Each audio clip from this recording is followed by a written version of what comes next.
ನಮಸ್ಕಾರ ವೀಕ್ಷಕರೇ, ನಮ್ಮ ನಂಬಿಕೆಯ ವಿಶೇಷ ಕಾರ್ಯಕ್ರಮ ಅತಿಥಿ ದೇವೋಭವಕ್ಕೆ ನಿಮ್ಮೆಲ್ಲರಿಗೂ ಎಂದಿನಂತೆ ಪ್ರೀತಿಯ ಸ್ವಾಗತ. ನಾನು ಶ್ವೇತಾ ದಾವಣಗೆರೆ. ವೀಕ್ಷಕರೇ, ಇವತ್ತಿನ ಎಪಿಸೋಡ್ ಬಂದ್ಬಿಟ್ಟು ಚಕ್ರಗಳು ಕುರಿತಾಗಿ ನಮ್ಮ ನಂಬಿಕೆಯ ಚಾನಲ್ ಅಲ್ಲಿ ಸಾಕಷ್ಟು ಒಂದು ವಿಷಯಗಳನ್ನ ತಿಳಿಸ್ಕೊಟ್ಟಿದ್ದೀವಿ ವಾಯ್ಸ್ ಮುಖಾಂತರ. ಆದ್ರೆ ಇವತ್ತು ನಮ್ಮ ಜೊತೆಗೆ ಇರುವಂತಹ reiki grand master and master hypnotiser ಆಗಿರುವಂತಹ ಡಾಕ್ಟರ್ ವಿ ಭರಣಿ ರಾಜು ಅವರು ಅದು ಯಾವ ರೀತಿ ವರ್ಕ್ ಆಗುತ್ತೆ, ರೇಖೆಯ ಮೂಲಕ ಚಕ್ರಗಳಲ್ಲಿರುವಂತಹ ಸಮಸ್ಯೆಗಳನ್ನ ಯಾವ ರೀತಿ ತೆಗೆದು ಆ ಚಕ್ರಗಳನ್ನ ಆಕ್ಟಿವೇಟ್ ಮಾಡ್ಕೊಳ್ಬಹುದು, ಎಲ್ಲ ವಿಚಾರವಾಗಿ ಕುರಿತು ತಿಳಿಸ್ಕೊಡ್ತಾರೆ. ಹಾಗಿದ್ರೆ ಅವ್ರನ್ನ ಕಾರ್ಯಕ್ರಮಕ್ಕೆ ಸ್ವಾಗತ ಮಾಡೋಣ. ಮೇಡಮ್ ನಮಸ್ತೆ. ಮೇಡಮ್, ರೇಖಿ ಅದ್ರ ಬಗ್ಗೆ ಸಾಕಷ್ಟು ವಿಷಯಗಳನ್ನ ತಿಳಿಸ್ಕೊಟ್ಟಿದ್ದೀರಾ, ಹಿಪ್ನೋಟೈಸಮ್ ಬಗ್ಗೆನೂ ತಿಳಿಸ್ಕೊಟ್ಟಿದ್ದೀರಾ, ಇನ್ನು ಆತ್ಮ ಪ್ರೇತಾತ್ಮಗಳ ಬಗ್ಗೆ ಕೂಡ ಮಾತಾಡಿದೀವಿ. ಇವತ್ತು ಬಂದ್ಬಿಟ್ಟು ಈ ಒಂದು ಚಕ್ರಗಳ ಕುರಿತಾಗಿ ಮಾತನಾಡ್ಬೇಕು. ನೀವು ಏನಂತಂದ್ರೆ ಚಕ್ರಗಳ ಕುರಿತಾಗಿ ಸಾಕಷ್ಟು ಇನ್ಫಾರ್ಮೇಶನ್ ಈಗ ಆಲ್ರೆಡಿ ಇದೆ ಎಲ್ಲ ಕಡೆಗೂ.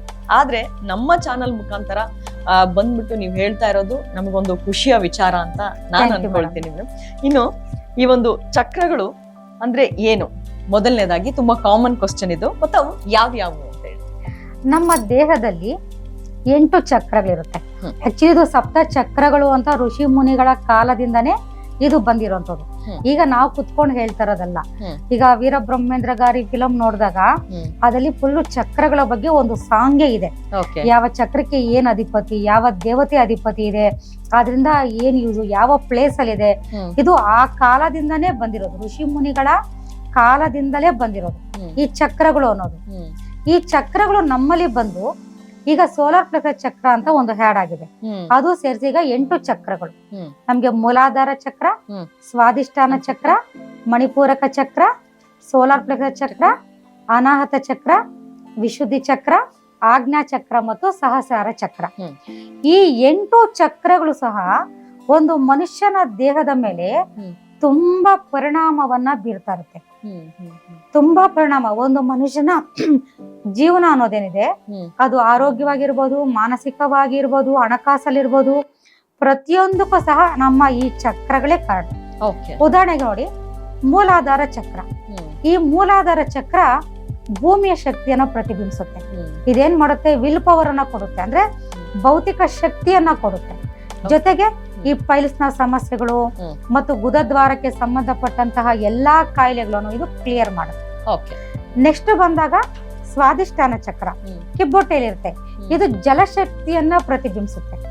ಇದೇನ್ ಮಾಡುತ್ತೆ, ನಮಗೆ ಒಂದು ಮಾನಸಿಕ ಸೂಕ್ಷ್ಮ ಶರೀರವನ್ನ ಏರ್ಪಾಡು ಮಾಡಿ ಆ ಮಾನಸಿಕ ಒಂದು ಸೂಕ್ಷ್ಮದ ಮುಖಾಂತರ ನಮ್ಗೆ ಯಾವ ಒಂದು ದೇಹಕ್ಕೆ ಬೇಕಾಗಿರುವಂತ ಸ್ಥಿರತೆ ಬೇಕು ಅದನ್ನ ಇದು ಏರ್ಪಾಡು ಮಾಡ್ಕೊಡುತ್ತೆ.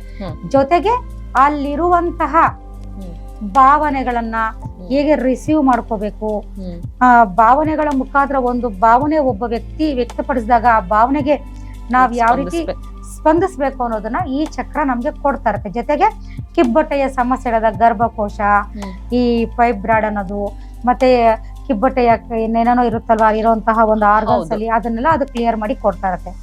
ನೆಕ್ಸ್ಟ್ ಬಂದಾಗ ಹೊಕ್ಕಳಿನ ಮಧ್ಯಭಾಗದಲ್ಲಿ ಮಣಿಪೂರಕ ಚಕ್ರ ಅಂತ, ಅದು ಅಗ್ನಿ ತತ್ವವನ್ನ ಪ್ರತಿಬಿಂಬಿಸುತ್ತೆ.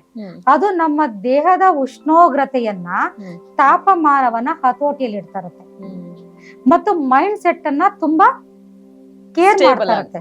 ಸ್ಟೇಬಲ್ ಆಗಿ ನಿಲ್ಸಕ್ಕೆ, ಅಂದ್ರೆ ನಮ್ಗೆ ಸೆಕೆ ಆದಾಗ ಅಥವಾ ನಮ್ಗೆ ಕೋಲ್ಡ್ ಆದಾಗ ಅಥವಾ ಇವಾಗ ನಮ್ಮ ದೇಹದ ಆರ್ಗನ್ಸ್ ಅನ್ನ ಅದು ರಕ್ಷಣೆ ಮಾಡ್ತಾ ಇರುತ್ತೆ.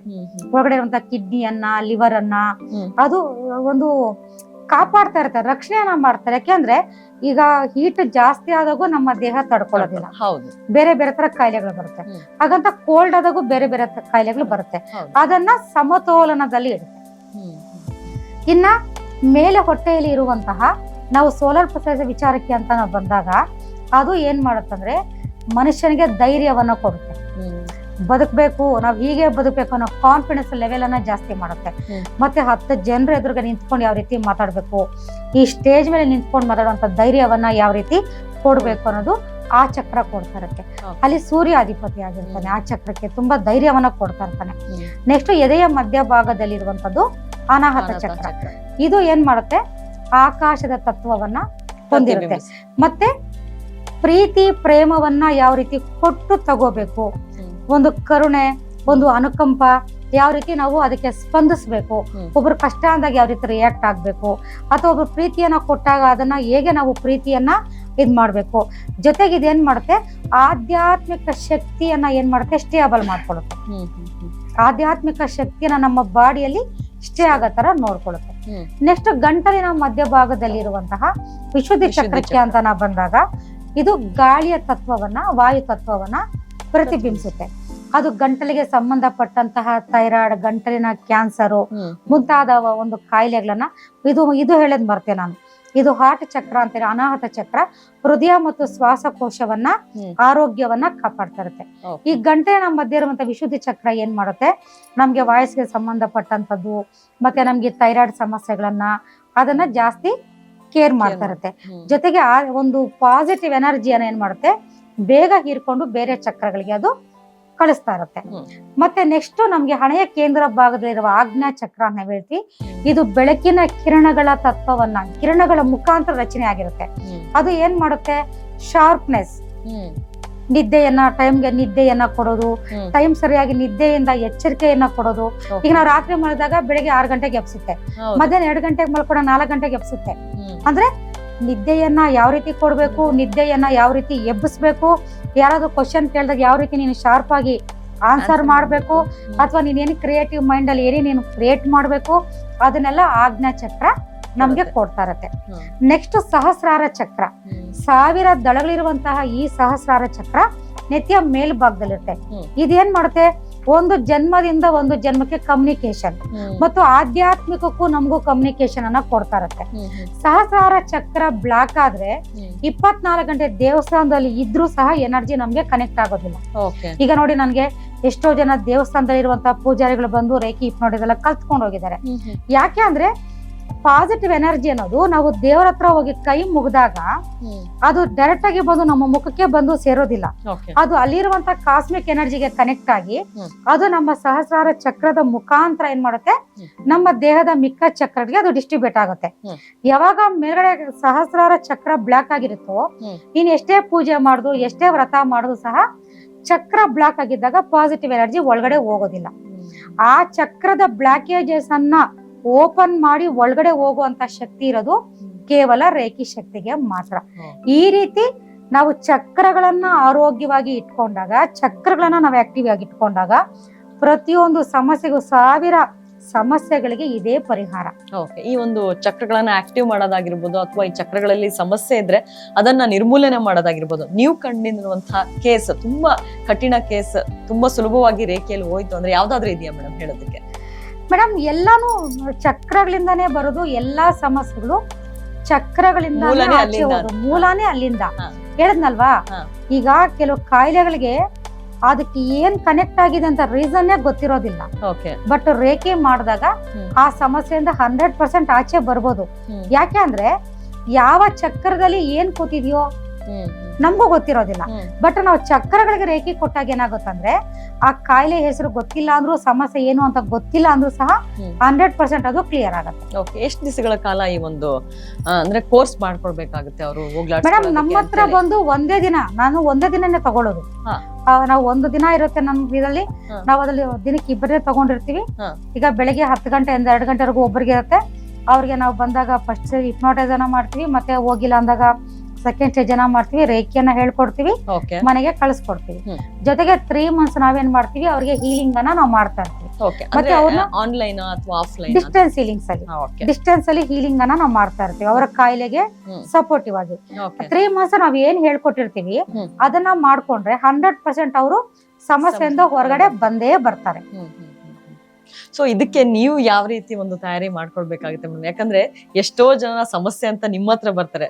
ಸೊ ನಿಮ್ ಆರಾ ಆಗಿರ್ಬೋದು, ಅಥವಾ ನಿಮ್ ಎನರ್ಜಿ ಆಗಿರ್ಬೋದು, ಆ ಒಂದು ವೈಬ್ರೇಷನ್ ಪ್ರತಿನಿತ್ಯ ಜಾಸ್ತಿ ಆಗ್ತಾನೆ ಇರ್ಬೇಕು. ಅವ್ರದ್ದೆಲ್ಲ ಇದು ಮಾಡ್ತೀರಾ ಅಂದಾಗ ಸೊ ನೀವ್ ಯಾವ ರೀತಿ ತಯಾರಿ? ಅಂದ್ರೆ ಮೇಡಮ್, ನಾನೀಗ 15 ವರ್ಷಗಳಿಂದ ನಾನು ಯಾವತ್ತೂ ರೇಖೆ ನಿಲ್ಸಿಲ್ಲ. ಯಾಕೆಂದ್ರೆ ಈ ರೇಖೆಯನ್ನು ಕೆಲಸ ಕಾರ್ಯ ಬಿಟ್ಟು ಕುತ್ಕೊಂಡ್ ಮಾಡ್ಬೇಕಂತ ಏನೂ ಇಲ್ಲ. ನಾನು ಎಷ್ಟೋ ಎಪಿಸೋಡ್ ಅಲ್ಲಿ ಹೇಳಿದೀನಿ, ನಾನು ಕಾರ್ ಡ್ರೈವಿಂಗ್ ಮಾಡ್ಕೊಂಡ್ ಬರ್ತಾ ನನ್ನ ಚಕ್ರಗಳನ್ನ ಆಕ್ಟಿವ್ ಮಾಡ್ಕೊಂತೀನಿ, ಪಿರಮಿಡ್ ಡೀಲಿಂಗ್ ಮಾಡ್ಕೊಳ್ತೀನಿ. ಸಾಯಂಕಾಲ ಮನೆಗೆ ಹೋದ್ಮೇಲೆ ಯಾವ್ದಾದ್ರು ಒಂದು ಮೂವಿ ಹಾಕ್ತೀನಿ. ಸುಮಾರು 20 ಜನಕ್ಕೆ ನಾನು ಹೀಲ್ ಮಾಡ್ತೀನಿ. ಯಾಕೆಂದ್ರೆ ರೇಖೆಗೆ ಏಕಾಗ್ರತೆ ಬೇಕಾಗಿಲ್ಲ. ಓಕೆ ನಿಜ ಹೇಳ್ತಾರೆ, ರೇಖೆಗೆ ಏಕಾಗ್ರತೆ ಬೇಕಾಗಿಲ್ಲ. ಹಾ. ಸಂಕಲ್ಪ ಕರೆಕ್ಟ್ ಆಗಿರ್ಬೇಕು, ಹ್ಮ್. ನಾವು ಸಿಂಬಲ್ಸ್ ಅನ್ನ ಕರೆಕ್ಟ್ ಆಗಿ ಬರ್ದಿರ್ಬೇಕು. ಹ್ಮ್. ಅಷ್ಟು ಬಿಟ್ರೆ ಅದು ಒಂದೇ ಟೈಮ್ ಹ್ಮ್. ಸಂಕಲ್ಪ ಸಿಂಬಲ್ಸ್ ಹ್ಮ್. ಒಂದು ಕರೆಕ್ಟ್ ಆಗಿ ನಾವು ಮಾಡಿದೀವಂದ್ರೆ ಹ್ಮ್. ಸಂತೆಯಲ್ಲಿ ಕುತ್ಕೊಂಡು ಮಾಡಿದ್ರು ಅದು ಕನೆಕ್ಟ್ ಆಗುತ್ತೆ. ಹ್ಮ್. ಫುಲ್ ಗಲಾಟೆ ಇರೋ ಜಾಗದಲ್ಲಿ ಕುತ್ಕೊಂಡು ರೇಖೆ ಖಂಡಿತವಾಗಿ ಕನೆಕ್ಟ್ ಆಗುತ್ತೆ. ಹ್ಮ್. ಅದಕ್ಕೆ ಅಂತ ಎಕ್ಸ್ಟ್ರಾ ಕೇರ್ ನಾವ್ ಯಾವ್ದು ತಗೊಳ್ಳೋ ಅವಶ್ಯಕತೆ ಇಲ್ಲ. ಓಕೆ, ಈಗ ಸಿಂಬಲ್ಸ್ ಅಂತ ಹೇಳಿದ್ರಿ. ಸಿಂಬಲ್ಸ್ ಅಂದ್ರೆ ಯಾವ್ಯಾವ ರೀತಿ ಯಾವ್ದಾವ್ದಕ್ಕಿರುತ್ತೆ ಅಂತ ಹೇಳಿ. ಸಿಂಬಲ್ಸ್ ಮೀನ್ಸ್ ಚಿಹ್ನೆಗಳು. ಹ್ಮ್. ಈಗ ಹೇಗೆ ನಾವು ಇಂಡಿಯಾ ಪ್ರಕಾರ ಹ್ಮ್. ಈಗ ಒಂದು ಯಂತ್ರ ಒಂದು ಮಂತ್ರ ಅಂತ ನಮ್ಮ ಪೂರ್ವಿಕರು ನಮ್ಮ ವೈದಿಕರು ಏನ್ ಅದು ಬರ್ದಿದಾರೋ ಹ್ಮ್. ಅದೇ ತರ ಜಪಾನಿ ಭಾಷೆಯಲ್ಲಿ ಯಂತ್ರ ಮಂತ್ರ ಓಕೆ. ಅಂದ್ರೆ ಯಂತ್ರ ಅನ್ನೋದು ಬಂದು ಒಂದು ಒಂದು ಚಿಹ್ನೆ. ಈಗ ಒಂದು ಉದಾಹರಣೆ ಓಂ ಹೌದು. ಕ್ರೀಮ್ ಈ ತರ ಹೌದು. ಹೇಗೆ ಬರೀತೀವಿ ಹ್ಮ್. ಆ ತರ ಅದು ಒಂದು ಯಂತ್ರ. ಹ್ಮ್. ಮಂತ್ರ ಆದ್ರೆ ಅದು ಹೆಸರೇ, ನಾವು ಹೆಸರು ಏನಾದ್ರು ಉಚ್ಚಾರಣೆ ಮಾಡ್ತೀವಿ ಹ್ಮ್. ಅದೇ ಮಂತ್ರ. ಓಕೆ. ಅದನ್ನ ನಾವು ಸಿಂಬಲ್ಸ್ ಅಂತ ಕರಿತೀವಿ. ಅಂದ್ರೆ ಈ ಬೀಜಾಕ್ಷರಿ ಮಂತ್ರಗಳೆಲ್ಲ ಆ ಹೆಂಗ್ ತರ ಇದು ಹೇಳ್ತೀವಲ್ಲ, ಅದೇ ಆ ತರ. ತರನೇ ಬರುತ್ತೆ. ಓಕೆ ಓಕೆ, ಸಾಕಷ್ಟು ವಿಚಾರಗಳನ್ನ ತಿಳಿಸ್ಕೊಟ್ಟಿದ್ರ ಮೇಡಮ್ ಈ ಒಂದು ಚಕ್ರಗಳ ಕುರಿತಾಗಿ. ಅದು ಕೂಡ ಸಮಗ್ರವಾಗಿ ತಿಳಿಸ್ಕೊಟ್ಟಿದ್ದೀರಾ. ಮತ್ತೆ ಸೈಂಟಿಫಿಕ್ ಆಗಿ ಕೂಡ ಹೇಗದು ವರ್ಕ್ ಆಗುತ್ತೆ ಅನ್ನೋದ್ರ ಬಗ್ಗೆ ಕೂಡ ಮಾಹಿತಿ ನೀಡಿದ್ದೀರಾ. ಧನ್ಯವಾದಗಳು. Thank you madam. ವೀಕ್ಷಕರೇ, ಕೇಳಿದ್ರಲ್ಲ, ಡಾಕ್ಟರ್ ವಿ ಭರಣಿರಾಜ್ ಅವರು ಎಷ್ಟು ಒಂದು ಸಮಗ್ರವಾಗಿ ತಿಳಿಸ್ಕೊಡ್ತಾ ಇದ್ದಾರೆ ಒಂದೊಂದು ವಿಚಾರವಾಗಿ ಕುರಿತು. ಬರೇ ರೇಖಿ ಮೂಲಕ ಅಷ್ಟೇ ಅಲ್ಲದೆ ಅದಕ್ಕೆ ಸೈಂಟಿಫಿಕ್ ರೀಸನ್ ಕೂಡ ತಿಳಿಸ್ತಾ ಇದ್ದಾರೆ. ಯಾವ ರೀತಿ ಚಕ್ರಗಳೇ ಒಂದು ಸಮಸ್ಯೆಗೆ ಮೂಲ, ಅದೇ ಒಂದು ಕ್ಲಿಯರ್ ಆದ್ರೆ ಯಾವ ರೀತಿ ಎಲ್ಲದೂ ಒಳ್ಳೇದಾಗುತ್ತೆ ನಮ್ಮ ದೇಹದಲ್ಲಿ ಅನ್ನುವಂಥದ್ರ ಬಗ್ಗೆ. ಹಾಗಾಗಿ ನೀವು ಕೂಡ ಯಾರಾದ್ರೂ ರೇಖಿ ಕಲಿಬೇಕು ಅಂತಿದ್ರೆ ಅಥವಾ ನೀವು ಕೂಡ ಯಾವ್ದಾದ್ರು ಸಮಸ್ಯೆಯಿಂದ ಬಳಲ್ತಾ ಇದ್ರೆ ಸ್ಕ್ರೀನ್ ಮೇಲೆ ಹೋಗ್ತಾ ಇರುವಂತಹ ನಂಬರ್ಗೆ ಕಾಲ್ ಮಾಡಿ ಮೇಡಮ್ ಅವ್ರನ್ನ ಕಾಂಟ್ಯಾಕ್ಟ್ ಮಾಡಬಹುದು. ಜೊತೆಗೆ ನಿಮ್ಮ ಯಾವುದೇ ಸಮಸ್ಯೆ ಇದ್ರೂ ಕೂಡ ಅವರು ಪರಿಹಾರವನ್ನ ತಿಳಿಸ್ತಾರೆ ಅಂತ ಹೇಳ್ತಾ ಇವತ್ತಿನ ಕಾರ್ಯಕ್ರಮವನ್ನ ಮುಗಿಸ್ತಾ ಇದ್ದೀನಿ. ನಮಸ್ಕಾರ.